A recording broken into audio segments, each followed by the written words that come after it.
Hello दोस्तों, आइए हम लोग देखते हैं आज मिरर सूत्र क्या होता है, यानी मिरर फार्मूला, दर्पण सूत्र क्या होता है। तो देखिए, हम लोग कल के वीडियो में पढ़ चुके हैं कि जो U होता है, U उसको हम लोग प्रतिबिंब की या वस्तु की दूरी कहते हैं। एंड जो U होता है वह वस्तु की दूरी होता है। V होता है उसको हम लोग प्रतिबिंब की दूरी कहते हैं। और F को हम लोग फोकस दूरी कहते हैं। तो पूछता है क्वेश्चन में कि दर्पण सूत्र होता है, ऑप्शन दे देगा, कुछ दे देगा, ऑप्शन 4-5 ऑप्शन रहेगा। तो या ऐसे पूछता है कि किसी दर्पण के वस्तु की दूरी, प्रतिबिंब की दूरी और उसके फोकस दूरी में क्या संबंध होता है। तो देखिए, यहाँ U, V और F में यह होता है 1/V प्लस 1/U बराबर 1/F। इसी को हम लोग दर्पण सूत्र कहते हैं। जहाँ V क्या होता है, तो प्रतिबिंब की दूरी होती है। U क्या होता है, तो वस्तु की दूरी होती है। और F क्या होता है, तो फोकस दूरी होती है। ठीक है, और इसी को हम लोग दर्पण सूत्र कहते हैं। और इसी पे बहुत सारा क्वेश्चन पूछता है, और एग्जाम में कहता है कि ऐसे क्वेश्चन पूछता है कि जैसे मान लीजिए पहला कि दर्पण सूत्र है, ऑप्शन दे दिया पहला A 1/V प्लस 1/U बराबर 1/F। ठीक है, B दे दिया 1/F प्लस 1/U बराबर 1/V। ठीक है, C दे दिया 1/F प्लस 1/V बराबर 1/U। और D दे दिया इनमें से कोई नहीं। तो क्या होगा, यह ऑप्शन होगा, क्योंकि 1/V प्लस 1/U बराबर 1/F को हम लोग दर्पण सूत्र कहते हैं। तो यह होता है दर्पण सूत्र, और इससे हम लोग कल की वीडियो में बनाएंगे क्वेश्चन कैसे बनता है। ठीक है, चलिए अब हम बात करते हैं आवर्धन का। आवर्धन यानी मैग्नीफिकेशन आखिर होता क्या है। देखिए, आवर्धन का मतलब होता है कि हम किसी वस्तु के प्रतिबिंब को कितना बड़ा करके देख रहे हैं। यानी आवर्धन का मतलब होता है बड़ा, यानी कि हम किसी वस्तु के प्रतिबिंब को कितना बड़ा करके देख रहे हैं। आवर्धन का परिभाषा जो होता है, प्रतिबिंब की ऊंचाई और वस्तु की ऊंचाई के अनुपात को आवर्धन कहा जाता है। यानी अगर हम वस्तु की ऊंचाई को हम h माने, h बराबर वस्तु की ऊंचाई, और अगर हम h डैश को हम लोग प्रतिबिंब की ऊंचाई माने, क्या माने, प्रतिबिंब की ऊंचाई, तो जो आवर्धन होता है वो m बराबर h डैश अपान h होता है। ये होता है हमारा आवर्धन होता है।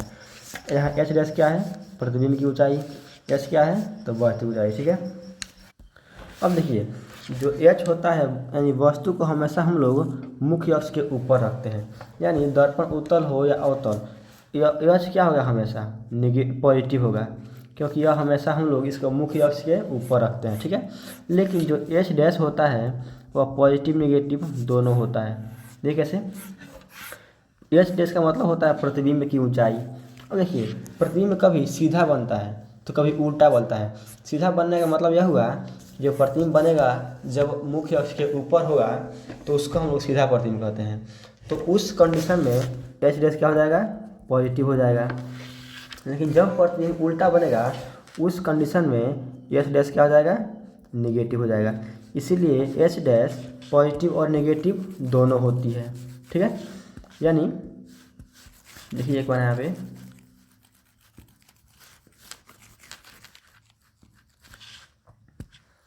जब प्रतिबिंब, यहाँ पे दर्पण है कोई, जब प्रतिबिंब सीधा बन रहा है तो इस कंडीशन में h डैश होगा वह हमारा पॉजिटिव हो जाएगा। लेकिन जब प्रतिबिंब ऐसा ना बनकर उल्टा बन जा रहा है, इस कंडीशन में क्या हो जाएगा, h डैश निगेटिव हो जाएगा। ठीक है, यानी बस इतना समझ लीजिए। अब जब जो आवर्धन, अब देखिए आवर्धन का मतलब होता है मैग्निफिकेशन, इसलिए हम इसको दिखाते हैं यम से। और जो यम होता है वो एच डैश अपान एच होता है। और देखिए जब जो यम होगा वह निगेटिव होगा। कैसा होगा? निगेटिव होगा। इसका मतलब होता है कि प्रतिबिंब वस्तु की अपेक्षा उल्टा बन रहा है, अर्थात प्रतिबिंब वास्तविक है। यानी जब m निगेटिव होगा वहाँ पे प्रतिबिंब कैसा बनेगा? तो वास्तविक और उल्टा बनेगा। और जब यम क्या होगा? पॉजिटिव होगा। इसका मतलब यह हुआ कि जो प्रतिबिंब बन रहा है, प्रतिबिंब वो कैसा है? तो आभासी और सीधा है। यानी जब m पॉजिटिव होगा, जब m क्या होगा? पॉजिटिव होगा, तो प्रतिबिंब आभासी और सीधा होगा। और जब आवर्धन निगेटिव होगा तब प्रतिबिंब वास्तविक और उल्टा होगा। यानी बस इस आवर्धन के बारे में इतना जान जाइए कि यहाँ पे कोई दर्पण है और यहाँ पे हम बना रहे, यहाँ पे वस्तु रखा गया, यहाँ पे मान लीजिए यहाँ पे वस्तु है, तो हमारा यहाँ पे फिर से यहाँ से यहाँ गया, यानी प्रतिबिंब मान लीजिए यहाँ पे बन गया। तो हम देख रहे हैं यहाँ पे अवतल दर्पण है, प्रतिबिंब यहाँ पे उल्टा बन गया और उल्टा बन रहा है और सीधा बन रहा है। तो इस कंडीशन में इस यम का मान क्या हो जाएगा? तो नेगेटिव हो जाएगा। अब नेगेटिव में 5 आए, 4 आए, 1 आए, 2 आए, उसका कोई मतलब नहीं है, लेकिन यहाँ पे यम का मान नेगेटिव में आएगा। लेकिन इसी में अवतल दर्पण में क्या होता है कि जब हम लोग वस्तु को फोकस और केंद्र पोल के यानी ध्रुव के बीच में रखते हैं, यानी यहाँ पे, तो प्रतिबिंब इतना बड़ा बनता है। यानी यहाँ से इधर गया, एक यहाँ से यहाँ चला जाएगा, यहाँ मिलाएंगे इसको तो यहाँ बनेगा, यहाँ पे लगभग। तो इस कंडीशन में हम देख रहे हैं कि जो यहाँ पे बन रहा है वस्तु का प्रतिबिंब वह सीधा बन रहा है और आभासी बन रहा है। तो इस कंडीशन में जो यम होगा वह पॉजिटिव हो जाएगा। अब देखिए पॉजिटिव 1 आए, पॉजिटिव 2 आए, पॉजिटिव, तो उसका कोई मतलब नहीं है, लेकिन इसमें इसका मान यम का मान किस में आएगा? पॉजिटिव में आएगा। इसीलिए अवतल दर्पण के लिए याद कर लीजिए, अवतल दर्पण के लिए जो आवर्धन होता है वह पॉजिटिव और नेगेटिव दोनों होता है। पॉजिटिव कब होगा? जब वस्तु सीधा और आभासी बने। और नेगेटिव कब होगा? जब वास्तविक और उल्टा बने। ठीक है, आइए अब हम बात करते हैं उत्तल दर्पण का। यह हमारा हो गया उत्तल दर्पण। अब देखिए उत्तल दर्पण में हम वस्तु को चाहे कहीं पर भी रखें, या हम अनंत पर रखें या हम अनंत और पोल के बीच में रखें, इसका प्रतिबिंब हमेशा अगर अनंत पर रखेंगे तो यह हमेशा फोकस से बनेगा। वो भी कैसा बनेगा? आभासी बनेगा, आभासी और सीधा बनेगा। और जब हम इसको छोड़कर अगर हम वस्तु को कहीं यहाँ पे रख दें तब इसका प्रतिबिंब पोल और फोकस के बीच में बनता है। यानी उत्तल दर्पण में हम वस्तु को चाहे कहीं पर भी रखें, इसका प्रतिबिंब हमेशा आभासी और सीधा बनता है। यानी उत्तल दर्पण में प्रतिबिंब हमेशा आभासी बनेगा, आभासी और सीधा। इसीलिए उत्तल दर्पण के लिए जो एम होता है वो हमेशा पॉजिटिव होता है। और पॉजिटिव 1 हो, पॉजिटिव 2, उसका मतलब नहीं है, लेकिन उसका मान किस में आएगा? हमेशा पॉजिटिव में आएगा। ठीक है, यानी बस सीधी सी बात कि जब दर्पण कौन सा हो? अवतल हो, तो उसमें यम जो होगा वह पॉजिटिव होगा और नेगेटिव दोनों होगा। पॉजिटिव कब होगा? जब प्रतिबिंब कैसा हो? आभासी और सीधा हो। नेगेटिव कब होगा? जब प्रतिबिंब वास्तविक और उल्टा हो। लेकिन उत्तल में एक ही मात्र कंडीशन है, इसमें एम का मान हमेशा पॉजिटिव होती है। क्यों पॉजिटिव होती है? क्योंकि इसमें हमेशा प्रतिबिंब आभासी और सीधा बनता है। ठीक है, तो यह हो गया आवर्धन की बात। चलिए आगे देखिए, यानी आवर्धन बराबर क्या होता है, एच डैश अपान एच होता है, जहाँ एच डैश बराबर क्या होता है, तो प्रतिबिंब की ऊंचाई, और एच क्या होता है, तो वस्तु की ऊंचाई। लेकिन आवर्धन का एक और फॉर्मूला होता है, एम बराबर माइनस वी बाई यू, और यह फार्मूला हर दर्पण के लिए सही है, या दर्पण उत्तल हो या दर्पण अवतल हो, जहाँ यू क्या होता है, तो वस्तु की दूरी,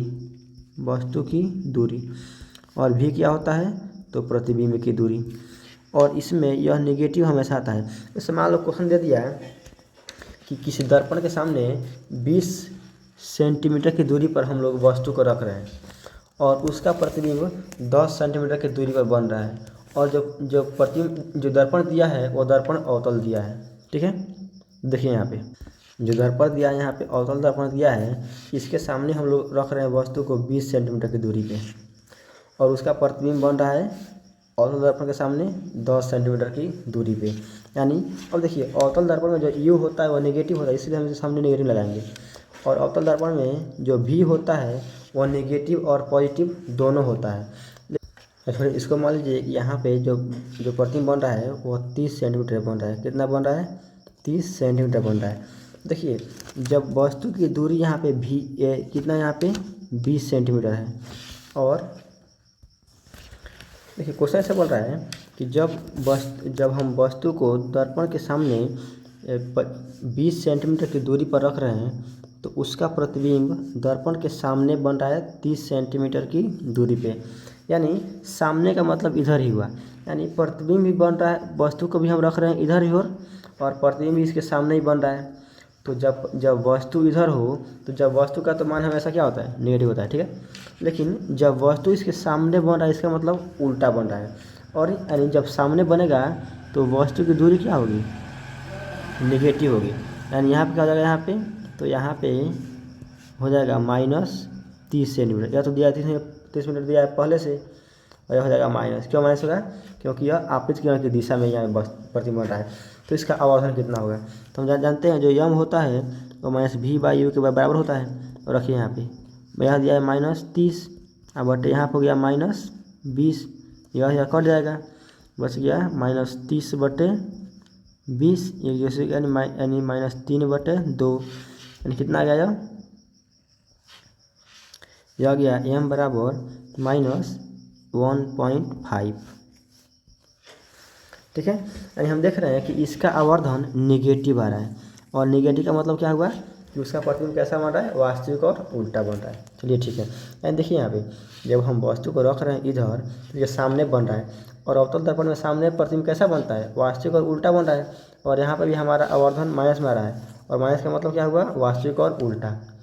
ठीक है, यानी जब प्रतिबिंब वास्तविक और उल्टा होगा तो उसका जो आवर्धन आएगा वो नेगेटिव आएगा, और जब प्रतिबिंब दर्पण के पीछे, यानी अगर दर्पण इधर बन गया तो इसका आवर्धन पॉजिटिव में आएगा। ठीक है, तो वैसे ही क्वेश्चन पूछता है। आगे नेक्स्ट हम लोग वीडियो में इस क्वेश्चन के बारे में बात करेंगे। ठीक है, जो दर्पण सूत्र है उससे क्वेश्चन बनाएंगे, और आवर्धन पे क्वेश्चन बनाएंगे। ठीक है, चलिए आज के लिए बस इतना ही।